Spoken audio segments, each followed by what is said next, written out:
Bismillahirrahmanirrahim. Assalamualaikum warahmatullahi wabarakatuh dan salam sejahtera untuk kita semua.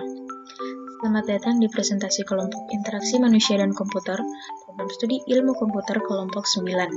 Pada kesempatan ini, kami akan membahas tentang membuat dan mereview website ataupun blog sesuai dengan prinsip Golden Rules.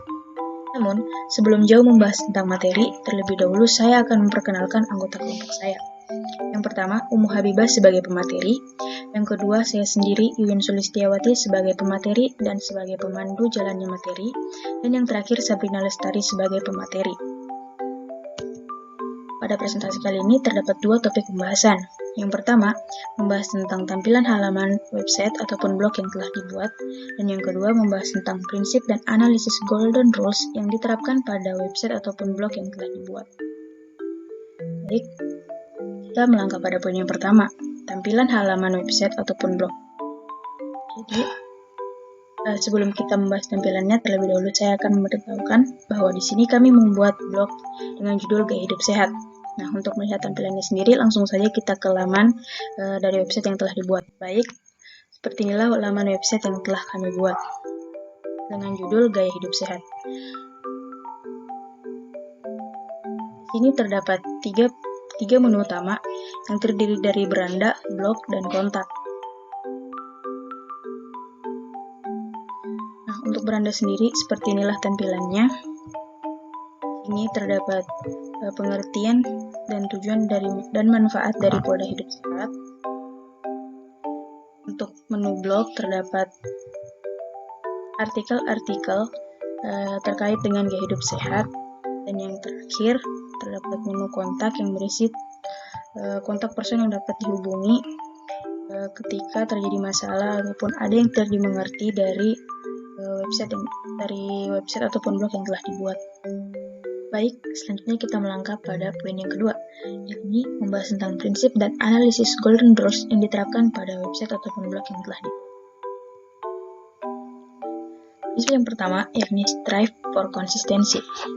Untuk memberikan kemudahan pada user dalam mencapai tujuannya, seharusnya digunakan elemen-elemen ataupun tampilan menu hierarki yang mudah dipahami dan konsisten, berupa pola desain yang sama dan runutan tindakan yang sama pada situasi yang serupa dalam suatu interface.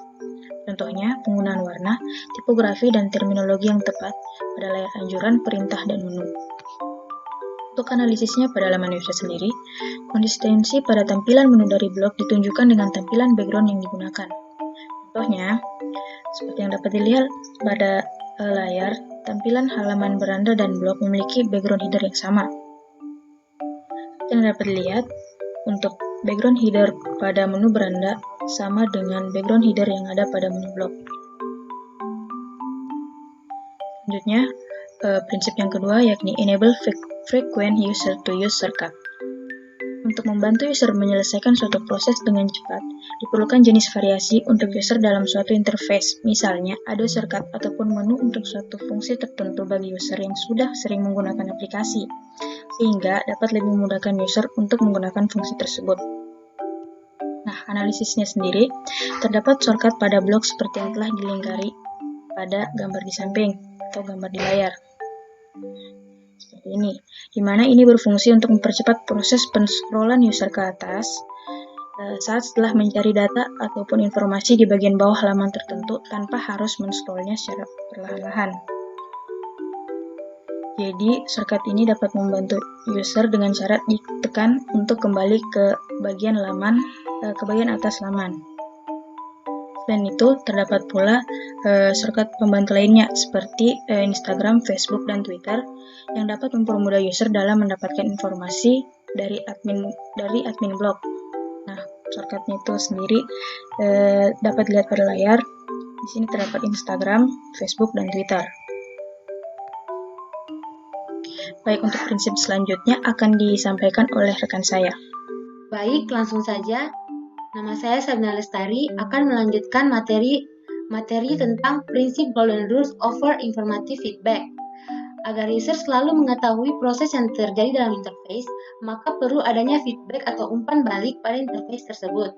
Feedback dapat berupa jawaban dari aplikasi ke user, dan juga dapat berupa perubahan di tampilan setiap user melakukan interaksi, dengan tujuan agar user paham bahwa perintah yang dia kirimkan ke suatu interface sudah direspon. Adapun analisis over informative feedback pada website kami yakni untuk pencarian yang artikelnya tidak ada dalam blog saat mengakses laman terdapat feedback berupa maaf tidak ada yang cocok dari kata yang Anda cari. Silakan coba lagi dengan kata kunci yang lain. Selanjutnya, prinsip Golden Rules Design Dialog to Yield Closure. Saat suatu proses telah selesai pada interface, berikan informasi atau bukti kepada user bahwa proses tersebut telah selesai agar user dapat melanjutkan ke proses selanjutnya atau dapat menggunakan fitur lain.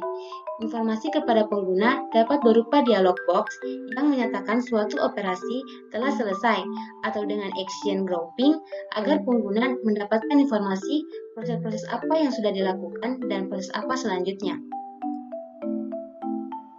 Adapun analisis desain dialog to yield closure untuk memberitahukan user bahwa proses mendownload file telah selesai pada blog, terdapat dialog box yang ditandai dengan kalimat download complete. Selanjutnya, prinsip Golden Rules over simple error handling. Agar user tidak menghasilkan kesalahan atau error yang signifikan, untuk memandu user agar tidak menghasilkan error, maka perlu adanya mekanisme pencegahan error sebelum suatu dijalankan. Apabila pada akhirnya user menghasilkan error, penyebab kesalahan tersebut harus diinformasikan. Pencegahan error dapat dilakukan dengan proses validasi input sebelum mengirimkan submit, atau dengan menampilkan petunjuk hints saat pengguna berinteraksi dengan interface. Berikut analisis over simple error handling. Pada website kami atau pada blog kami tidak ditemukan error karena menggunakan WordPress yang telah didesain sedemikian rupa agar terhindar dari kemungkinan error. Demikian materi dari saya. Untuk materi selanjutnya akan dibawakan oleh teman saya. Baik, saya Habibah akan melanjutkan materi selanjutnya yaitu Permit Easy Reversal of Action. Yaitu saat suatu proses sudah dijalankan, sebaiknya disediakan suatu fitur untuk mengembalikan proses tersebut. Fitur ini dapat mengurangi kecemasan user saat berselancar di sebuah interface apabila melakukan kesalahan, dan menghindari user untuk mencoba-coba fitur ataupun menu yang tidak mereka pahami. Hal tersebut dapat diimplementasikan dengan adanya fitur unggah atau sejenisnya, baik untuk single action ataupun group action. Analisis Permit Easy Reversal of Action yaitu untuk mencegah kecemasan user saat setelah membaca artikel pada menu blog, sediakan fitur single action berupa kembali agar user bisa langsung kembali ke halaman blog awal.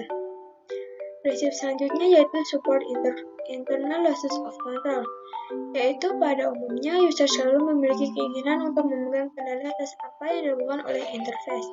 Oleh karena itu, perlu adanya fitur-fitur yang menunjukkan bahwa userlah yang memegang kendali dan interface bekerja sesuai apa yang diperintahkan oleh user. Hal ini dapat dilakukan salah satunya dengan memberikan fitur pengaturan tampilan pada laman di suatu interface. Analisis Support Internal Losses of Control yaitu guna mengatur tampilan artikel sehingga dapat dibaca keseluruhan oleh user, tersedia fitur Continue Reading yang ada pada laman artikel blog. Prinsip selanjutnya yaitu Reduce Short-Term Memory Load.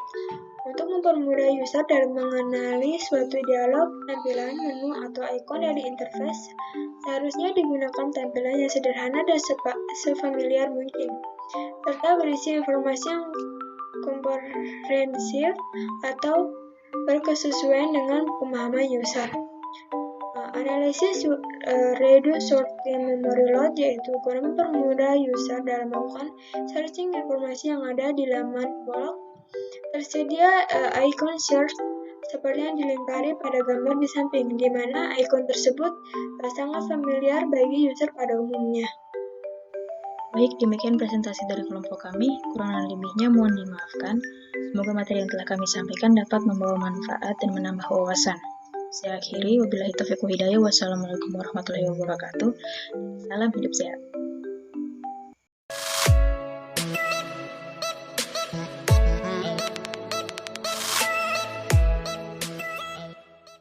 Like, comment, and subscribe.